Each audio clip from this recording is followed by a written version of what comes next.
let's officially start. So, welcome, welcome, welcome. Extremely happy to introduce um, those two lovely gentlemen, Danis and Nico. But by the way, do I pronounce? I don't pronounce your name properly, and I need to do my homework. How do I pronounce your name? Yeah, just Denis. Denis is Yeah, okay. Dennis is okay. All right, fair enough, fair enough. Okay, so Nico will give you a little bit of introduction to Firefly, and Dennis will show the meaty part of this, and we'll get some hands-on experience from the expert. And after that, we're gonna have like a proper Q&A. So yeah, Nico, it's your turn to shine. Welcome on stage. And yeah, tell us about Firefly and why. Why Tezos? Awesome. Well, thank you so much. I am just really excited for the opportunity to visit with you all today and just kind of to meet some new faces in the awesome Tezos community and to talk about the open source software that I've been working on for the last about 3 years now. And so I just have a few slides. And so what I would, and I also have a bit of a live demo because like slides are okay, but as an engineer, like actually seeing something work is, I think, a lot more exciting. But I do want to show a few pictures just to help you get the idea of like, what is this thing? What is Firefly that we're even talking about here? So I'm going to go ahead and share my screen and just walk you through a quick slide deck here. All right, can you see? Does that look good? I think so. Yes, sorry, I just Okay. almost switched Okay. the Cool. music on. Okay. So Yeah. first of all, so what is Hyperledger FireFly? So FireFly is an open source software project. You may have heard of the Linux Foundation. The Linux Foundation, it has a bunch of different other foundations and other what we call very large software projects within it, like the Cloud Native Software Foundation. One of those is Hyperledger Foundation, and Hyperledger is focused specifically on distributed ledger technology or blockchain for enterprise, for businesses. And so taking the power of blockchain and building tools, whether those are blockchains themselves or things that are above the blockchain that help you use it better or other tools and things like that. So all of those fall under the umbrella of the Hyperledger Foundation. And Hyperledger FireFly is one of the projects in there. So that's kind of the hierarchy. That's where it sits in the world. And I work for a company called Kaleido. I'm a senior software engineer here at Kaleido, but I'm also a maintainer on Hyperledger FireFly, and I'm the open source community lead for it. So I love going to events like this, talking about FireFly, helping new developers get involved in the project, and just helping build that open source community. So I just want to walk you through like, what is FireFly? Why would I use it? So if I'm going to build a Web3 app or an app that's built on blockchain, and this is regardless of what this blockchain is, whether it's Tezos or Ethereum or any type of blockchain, like what are the types of things that I need to build a blockchain app? And also keep in mind, I'm coming at this from a perspective of like an enterprise grade app. So this is not just something that I'm going to run on my laptop and it's going to be like this cool thing that I'm going to build in a weekend and make a whole bunch of money doing. Like, that's cool. If you could do that, that's great. But this is like, hey, we're a multinational corporation and we need to build a really robust app that's going to run like hundreds of thousands of banking transactions every week. Looks like we're getting a blank screen on my slides. Can you guys see that? Yes. Can you see my slide still? Okay. Kevin was telling me that he can't see my screen. Oh no, we can slowly Okay. see things appearing. So it's Okay, good. cool. Sorry. Sorry about that. Okay, so I'm going to build like a stack diagram from the bottom up here. So first, obviously, we're going to need some sort of blockchain node. That makes sense. There's lots of great open source projects for these types of things. We might need some data that's also off-chain. A lot of times when you build an app, you realize like, hey, like some things need to go on-chain, but there's some things that are too sensitive to keep off-chain, or maybe the payload is too big to put on the blockchain. So we're going to need something for that too. Lots of great open source projects in this space already. And then as you start to build your app, maybe you need a token smart contract if there's a token economy involved in your app.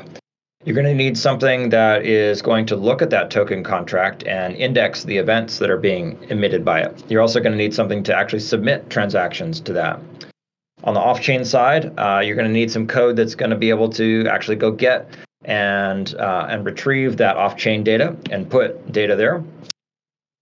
Kind of building up our layers here. We need something to manage our signing keys. We need something to keep track of the balance in our wallet. And then kind of now bridging these two layers, we need something that knows about all the data that's on chain and knows about all the data that's off chain and knows how to link them, and also using the evidence produced by the blockchain to prove that, yes, this is the data that's off chain is really what we've attested to on chain, hasn't been tampered with, and makes it so that we can trust that and really leverage the power of the blockchain. Moving beyond that, like some of this data may be sensitive, some of it may be public, but some of it may be private. If there's PII in there, it needs to be kept separately, and so you need a layer that can sort through those things and only share data with who it should be shared with. Then you need to build your app's business logic and your backend API, and then finally you get to the top and you can think about the front end, the web UI or mobile app, or however your end users are going to be interfacing with this.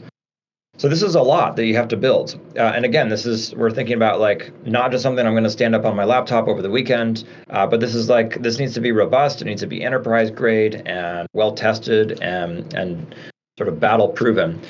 So what we've done with Firefly is we've said, boy, there's a lot here that's like actually not the interesting part of building my app and like delivering the value that I want in my software application. So what if there was an open source platform that was blockchain agnostic, could work with Tezos, could work with Ethereum, Fabric, Corda, whatever type of blockchain you want to plug into it, but takes care of all of this middle layer for me. And that's exactly what Hyperledger FireFly does. It provides a common platform, a set of APIs that you can build on, and it's extensible. It's not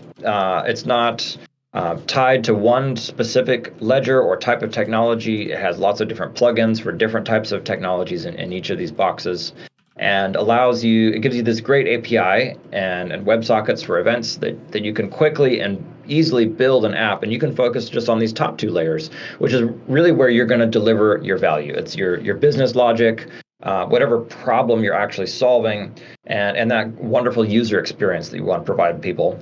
And then it lets Firefly worry about all of the important but complicated to build and time-consuming to build connections to the blockchain, to your off-chain data store, and all of these other things.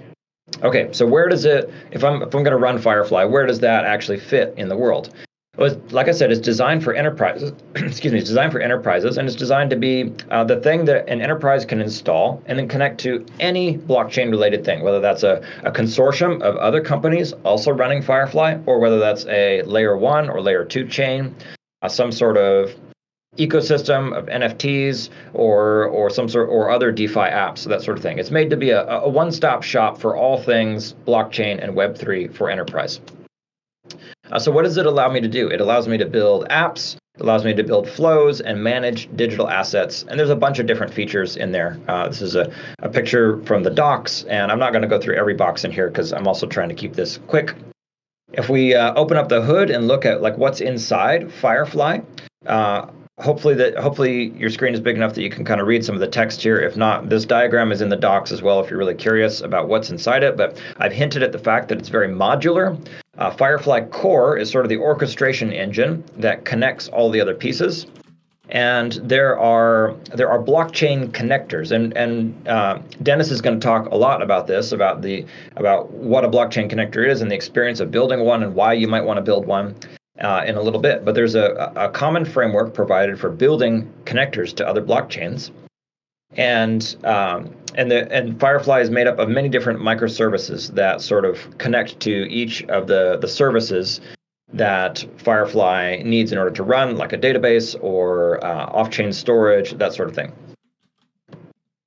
Firefly has two different modes that it can operate in. It can operate in gateway mode, which is just sort of like, hey, I need a piece of software that I can connect to as like an API gateway to the blockchain world, whether that's a single public chain or a combination of a public chain and a private chain, or anything like that. It can also work in what we call multi-party mode. And multi-party mode is really powerful, especially for like consortiums of organizations or consortiums of companies that come together. For instance, like you might have a group of insurance companies, as an example, that need to exchange data to talk about maybe a particular insurance claim. Two different companies each have a client that's involved in a claim that involves each other. They need to exchange data, and they need to agree on a single source of truth. And so they can leverage the power of blockchain to do that.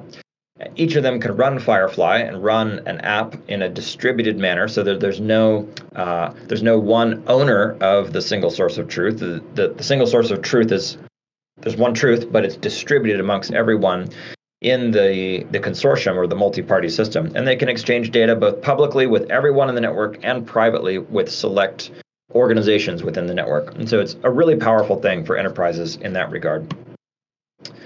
Firefly has a lot of really awesome APIs for managing tokens, and I'm just going to go through some of these really quickly. It has an Explorer UI that can kind of let you peek at what's going on, check on transactions, see the status of things. There's a command line interface for getting it all up and running on your laptop in sort of a developer sandbox environment. There's an SDK, and it's built as modern software. So it runs on Kubernetes. It's designed to run in the cloud, whether that's a public cloud or private cloud. And it's designed to scale. It has a stateless design, and it's really scalable, really modern design software in that regard. It's, like I said many times, it's open source. It's licensed under an Apache 2 open source license, so it's very enterprise friendly if you want to run it for your business. And it's highly extensible, so you can create new plugins for it and add on to the features. Just a quick sort of at a glance, the project originally launched in Hyperledger in June of 2021. We've had several major feature releases since then, and Firefly 1.3 is about to be released here either this month or next month, and that will have the initial availability of the Tezos connector, which you're about to see as well. The project now is 20 different repos. Like I said, it's a microservice architecture, so there are many different little components to it, and there's about 770 lines of code across those repos. That should say version 1.2 by the numbers, but I forgot to update that slide. My apologies on that. If you'd like to get involved in the Firefly project, we have the Hyperledger Foundation has a Discord server that you're welcome to join, and of course you can find all the source code on GitHub. And so that's kind of it for the slides. And I do want to move. I did want to show it just in action, just real quick, before I turn it over to Denis to show the Tezos connector and the new thing that he's built there with his team. So I'm going to stop sharing this screen and just share my whole screen. And I promise I will go quickly through this because I want to give Denis his time as well. So if I want to start all of this up, there's a great guide in the docs, which I'll drop a link to. That's a getting started guide. Let's see. Okay, I think you can see my. Can you see my screen? Can you see a terminal here? Yeah. Okay, great. It's just hard for me to see what you see. I'm just getting used to this Discord interface. Okay, so there's a getting started guide that can walk you through installing the Firefly CLI and setting it up. And so I can do FF is the name of the Firefly CLI. I can run help, and it will tell you all the different things it can do. Nico, Yeah. if you could just make the font slightly bigger, because I'm recording everything. And yeah, like, the version for the old people like me. And yeah, brilliant, amazing, thank you. Great. Yeah, okay, cool. More than enough. Yeah, thanks. And so I can create a new Firefly stack by just saying ff init. Say I want an Ethereum stack.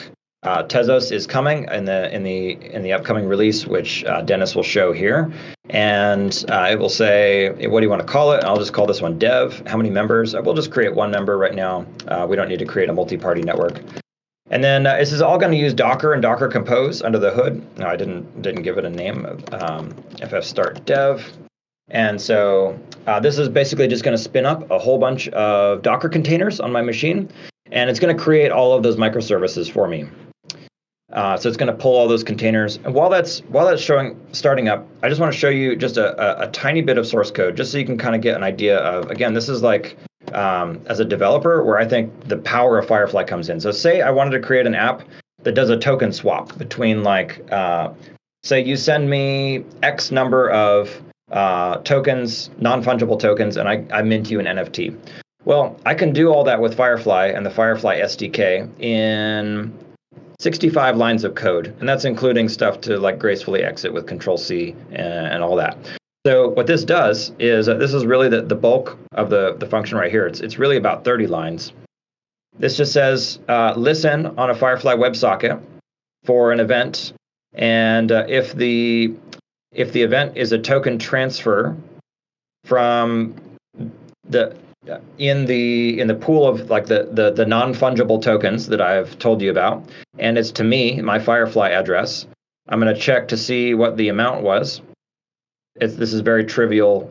This is very trivial code. It doesn't allow for like multiple transfers or anything. But if the amount exceeds what I've defined as the NFT cost here, then we'll call the Firefly SDK and mint a token in the non-fungible pool, and we'll send it back to the purchaser, which we've pulled out of the event up here. And so this is going to like receive some non-fungible tokens, and some fungible tokens. I may have said that wrong a couple times. It's going to receive a fungible token like an ERC20, and it's going to mint an NFT like an ERC721 and send that back to whoever sent it in about 20 or 30 lines of code. And so to me, that's the power of Firefly, is that like it gives me this really nice WebSocket that I can listen to, and it just gives me this event with all this information in it, and I can just turn right around and say, okay, great, Firefly, now go mint this thing and send this back to this other person, and let's Firefly take care of a lot of the really complicated stuff there. All right, so while that was running, it printed out two different URLs here, and we can just click on one of them. This will take us to the Explorer, and we can see we basically have a fresh Firefly instance here. The other thing we can look at is this is the sandbox, which will let us kind of play around with it. I can go deploy a token contract here, mint some tokens. I can play around with custom contracts and all that stuff. I'm not going to walk you through all of that today because of time. If I wanted to see everything that Firefly can do, I can change this URL from /UI to /API. And I can see the Swagger, and I can see all the endpoints that Firefly has to offer. And these are all explained in the docs as well. And so there's a lot more helpful information in the docs, which I'll drop some links to in the chat here. But for now, that's it for kind of my walkthrough and my high-level overview of what Firefly is. I'd love to turn it over to Denis and let him kind of just tell the story of like how his organization had a need and saw Firefly and said, hey, this looks like a great solution, but we want to run on the Tezos blockchain. And we see Firefly doesn't have the ability to connect to Tezos right now, but it claims to be extensible. And so his organization's like, we're going to put that to the test, and we're going to build an extension to it. And they've contributed a brand new blockchain connector to the Firefly open source project to connect to Tezos. And so, with no further ado, I'll turn it over to Denis. Thank you so much. Thanks, Nico. Hi, everyone. I'm Denis, software engineer at Instinct Tools, and since recently I'm a maintainer of the Firefly. Almost a year ago, I joined one-off company to build an NFT platform connecting fans and brands and collectors to their favorite musical artists, athletes, and brands. As one-off has partnership with WMG Group, one of their requirements was to mint their NFTs on the Tezos chain. Which chose Firefly as a Web3 gateway capability to be able to interface across multiple chains, because our entire design is built that way. It's fast to integrate, as Firefly uses the usual REST API to interact with it. Plus, very important reasons are that Firefly is open source and it's pluggable, so we can easily modify it and add new chain integrations as we did with the Tezos, or change a transaction signing flow to which is more suitable for your project needs. So for now, I want to show a simple demo how we can set up and use Firefly to interact with the Tezos chain.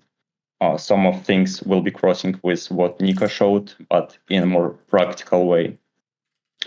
So let me share the screen.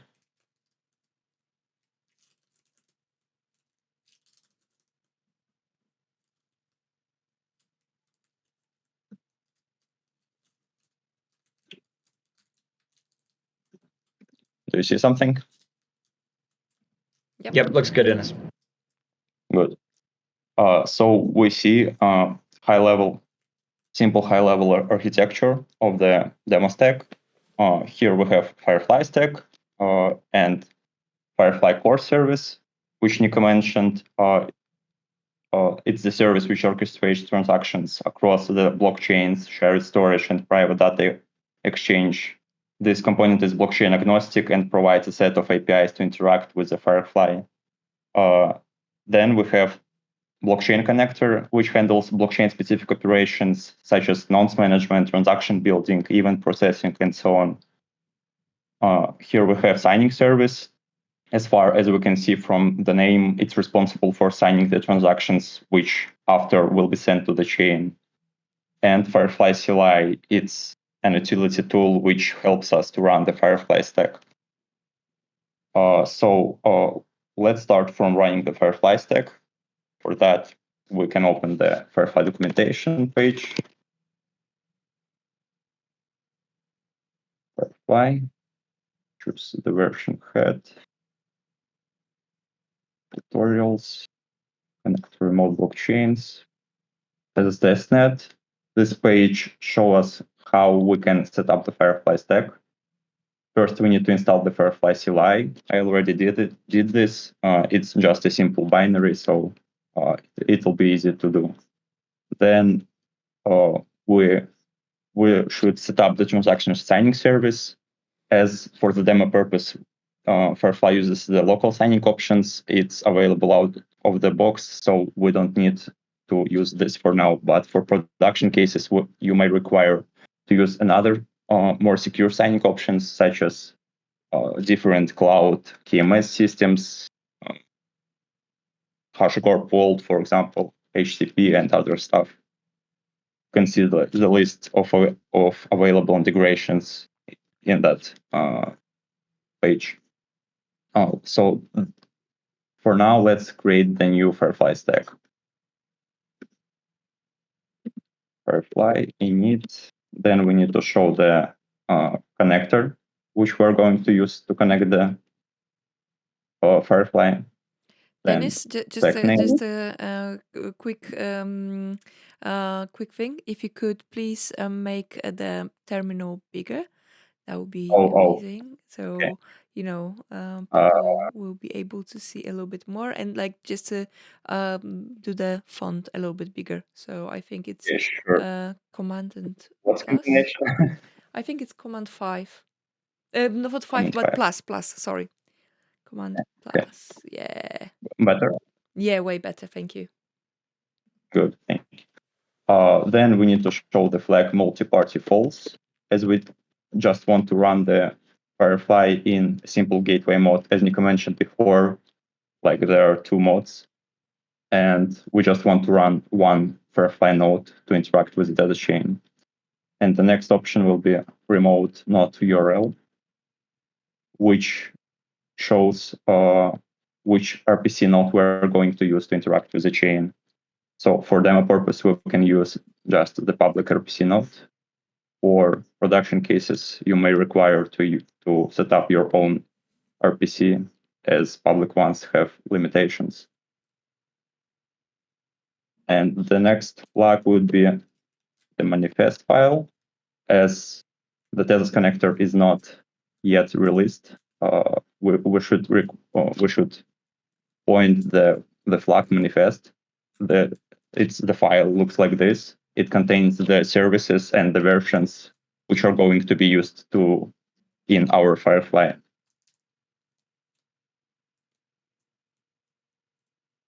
So Firefly CLI builds the Docker Compose from that, referring to this manifest file.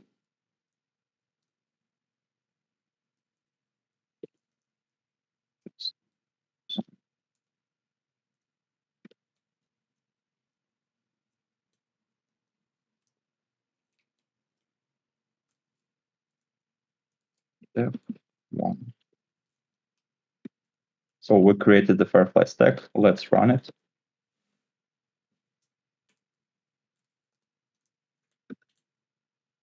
While it's running, let's see the next step. Let's open the Docker. It will take a few minutes to set it up. Then after the Firefly Stack will be running, the Firefly Signer service will generate the account for us, which will be used for signing the transactions which comes to the Firefly. First, we will need to deposit this account with some funds to be able to sign the transactions and send it to the chains. So that's the next step after setting up the stack. So we see that stack is running. To check our created account, we can use Firefly accounts list and stack name. Here we see that Firefly generated an account for us.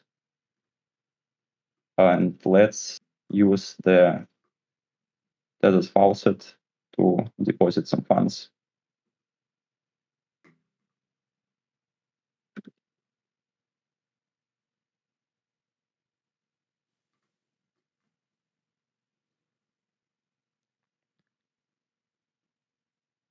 And after that, we can check the blockchain explorer and make sure that we get some of them.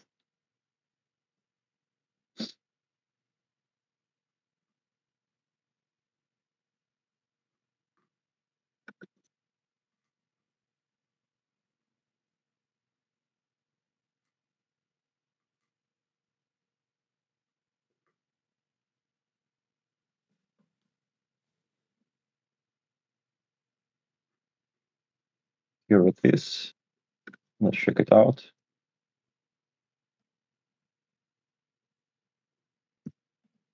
On the faucet, you can, if you go back to the faucet, yeah, there's like you can check it link below. Yeah, I think it will show the same. Okay. So we see that we have some funds. So this account, now we can use this account to send the transactions to the chain.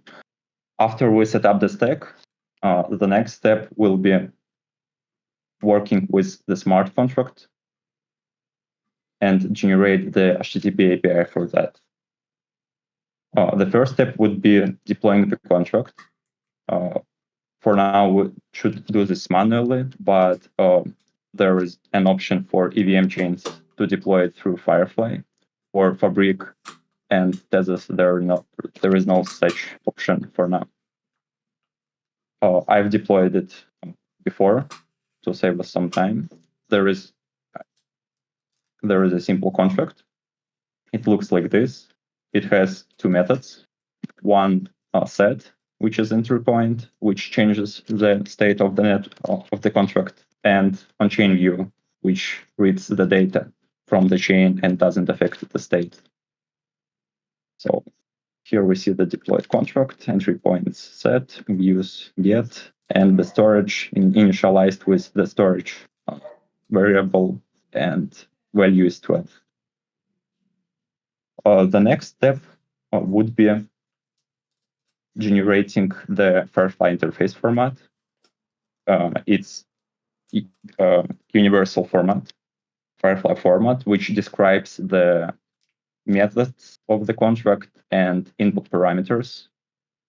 And then we'll link this for FFI interface to the contract, to the deployed contract. So for our contract, the FFI will look like this. It's like in JSON format. Here we have methods set with the integer value, input parameters, and get. So first, we should broadcast this FFI to the Firefly.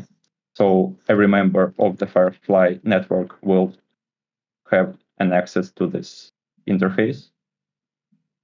In our case, it's just one node. Let's open the terminal. As we can see, when we set up the stack, there is UI option where we can see the transactions and network topology. For now, we don't have transactions yet, but we will refer to that a bit later. And the Swagger API, that's the set of APIs for Firefly Core. And let's see the contract interfaces API to broadcast it. Post, try it out.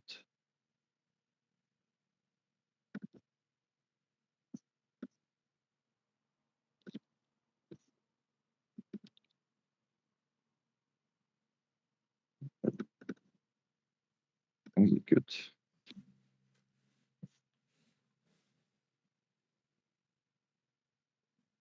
So we see that interface was broadcasted, and it shows us the ID, which will be linked to the contract on the next step. And the next step is creating HTTP API for the contract. For that, we should use the generated interface and link it to the deployed contract. So let's do this. APIs, post.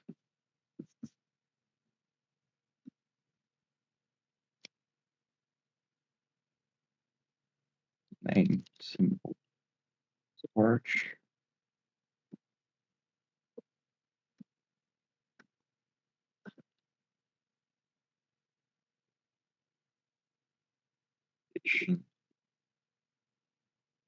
Address.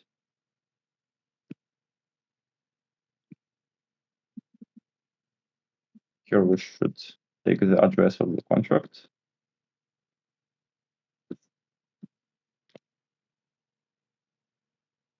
And here we just can use the interface ID.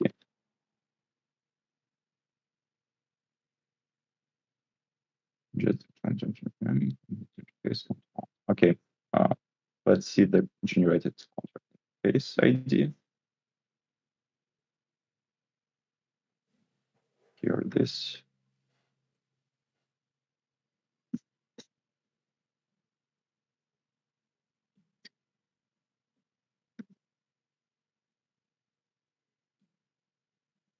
So we see that HTTP API was generated. Let's open it. Here, how it looks like. So as I mentioned before, we have set and get endpoints, and there are two types of transactions: invoke and query. Invoke we usually call when we want to change the state of the contract, and query when we just want to read the data. For now, let's call the invoke method. The input parameter for the set method is just simple integer. Let's set the value 33, for example. Execute. And we see that transaction is a pending state. Let's open the Firefly UI first. And we see here that transaction was invoked and was succeeded.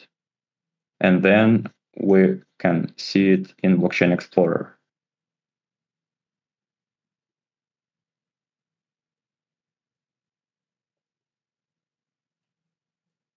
Here we see that transaction was invoked, and it changed the value to 33. Now let's call the on-chain view to make sure that the state was changed.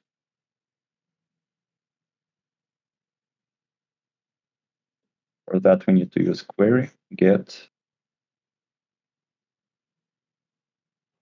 We don't have any input parameters here. And we see here that the value was changed to 33. That's pretty much all I wanted to share.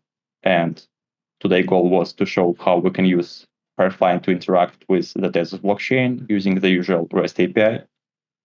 I hope this demo was helpful for you, and this connector is still in active development. We have plans for many features to implement, so you're welcome to join our project for using it, proposing suggestions, asking questions. I'd be glad to answer all I can. Thank you. Okay, cool. Thank you so much, Denis. Thank you so much, Denis. I was just going to add one quick note. Yeah. If you are going through the docs and you want to, or if you're watching this recording later and you want to try walking through this tutorial yourself, I believe Denis is using he probably built the Firefly CLI from source and is using what will be in like a couple weeks the updated Firefly CLI. So if you just download the latest release and run through it as is, it may say, hey, I'm not sure what the Tezos subcommand is yet. That's because he's probably built from main and is running that. So you're welcome to walk through that today if you want to, but in a couple of weeks, that will be you won't have to build from source anything that Denis showed. It will work exactly like he just walked you through it. So just wanted to add that note in case anybody runs into that and is confused by that. But thank you. Beta, I'll turn it back over to you. Thanks. Okay. Yeah, that was very good. I'm kind of tempted to try it myself. So yeah, I think I have like a very tough question. What sort of obstacles you kind of met when you started building that connector to Tezos? Or it was super smooth and there was no obstacles, no hurdles like to what was the biggest challenge?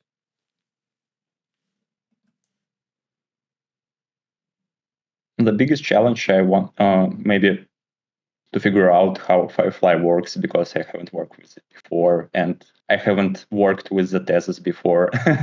So like first I needed to understand how Tezos worked and how it's differ from the EVM chains I worked before.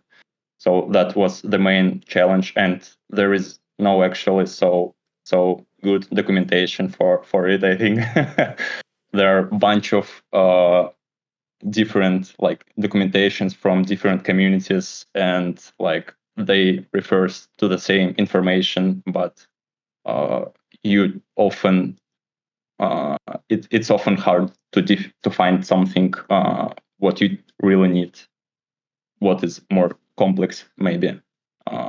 That is hard to explain.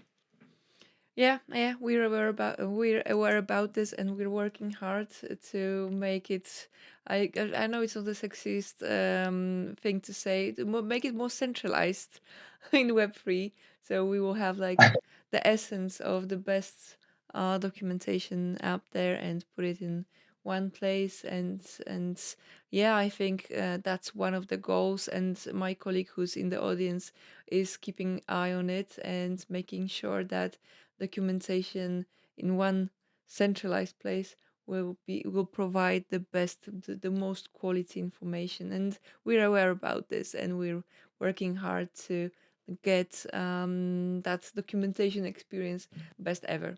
So yeah, that was To be one honest, thing. thank you. I know, make life easier, yeah, especially for Yeah, developers. definitely.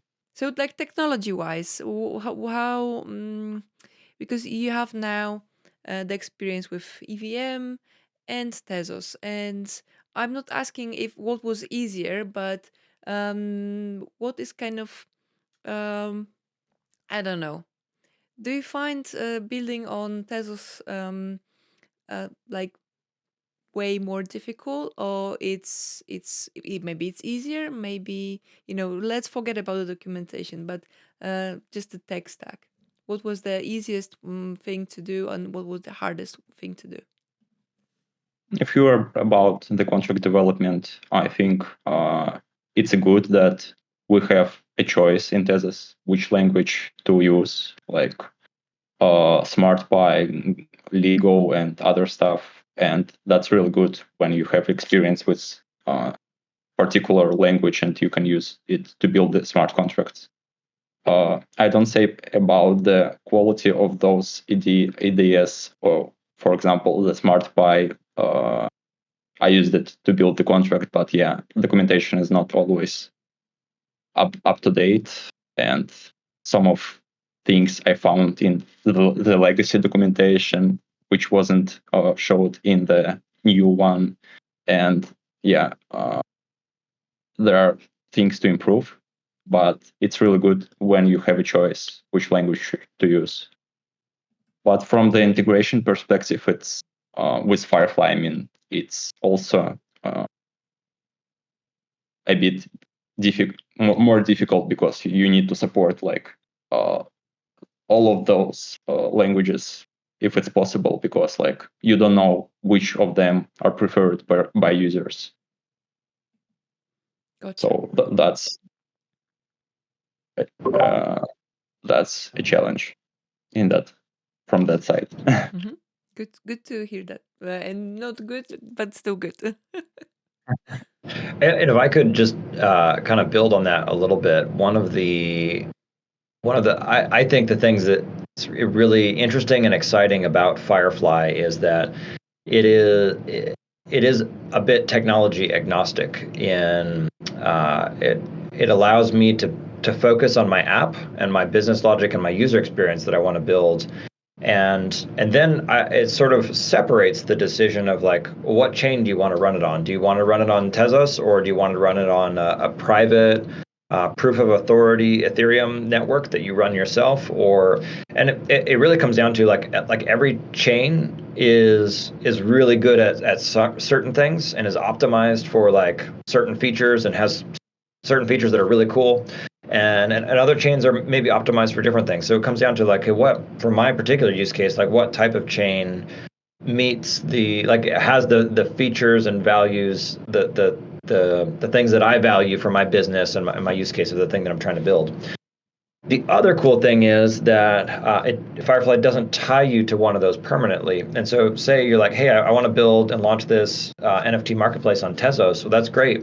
If I build that on Firefly, then a year later, if I get another requirement that says, well, actually now we need to bridge those assets to some other chain, or we need to build an integration with some other chain for some interoperability, I can still keep using Firefly for Tezos, and I can create another namespace in Firefly, use another connector to connect to a different type of chain at the same time, and then my app all of a sudden has multi-chain capabilities as well. That's one thing that we didn't really spend a lot of time in the overview, is that Firefly can connect to multiple chains at the same time, which is a really powerful feature. Yeah, I do agree. That can be a game changer for many different companies up there. So, do you think the future is multi-chain? Absolutely. Okay, good. Okay. What else? Let's get some concrete dates. When can we expect Tezos? Because I want to do like, run through everything myself, and maybe record a tutorial with Denis, and yeah, we can play around and do a multi-million application and just start our own startup. What do you think, Denis? Yeah, are you up for it? It will be great. Yeah. So about the Tezos, like it's already ready to use. Like we're using it in our project. So as you can see, we can invoke the contracts, read the contract state. If you are using the events tracking in your contracts, probably you should wait a bit because it's not supported yet, or you should use like another tools for tracking the events. But yeah, in other cases, it's available for using. And like as Nico mentioned, after the release, upcoming release, it will be available for using. Yeah. Good. Good to hear that. So I think, yeah, we'll do some collaboration or live stream, maybe for just learning how to get Firefly up to speed, and how we can quickly do a demo app with some back and front end and just use Firefly. That would be amazing. Do we have any questions from the audience? Don't be shy, lovely people. Go to the chat and yeah, ask any question you feel you want to ask. or if, for example, you would like to speak to one of our guests, yeah, you can reach out on Discord anytime. And we also invite everyone to Firefly Discord. Nico, can you paste the link there with the invite? Yeah, absolutely. Let me grab that for you real quick. Yeah. And for example, oh, so I want to be the contributor to your project. What sort of programming languages that you Yeah, used? yeah, great question. Um, I would say the majority of the code bases are written in Golang. Oh, There are a few of them that are sort of the like token connectors, and a few of the pieces on the periphery that are written in TypeScript. But so Firefly Core, the blockchain connector framework that Denis took and extended and built the Tezos connector with, and the EVM connector and the Fabric connector, those are all Golang. The Firefly CLI is Golang, so a lot of Go code. how cool is that? I used to be a Golang engineer myself, and yeah, maybe I'm gonna be a contributor to your project. So can you just it's very obvious for me why you've chosen Golang, but maybe someone from the audience would like to hear how great Golang language is. Sure, and it's so for one thing, I think it's a very easy language to pick up. Actually, before starting on Firefly, I had not done any professional work in Go, and it's a very small language in terms of like the syntax and the feature set of the language itself, but it has a wonderful core standard library that has all the kinds of like modern conveniences like JSON serialization, deserialization, just all the stuff that you think of that would just be nice to have, that are convenience features that are kind of like built into JavaScript. A lot of that's there in the Go built-in language. So if you're familiar with like sort of C-style syntax and that sort of thing, it feels familiar. I also say that the package management is great. I heard one person describe it as like Go feels like if C were invented now.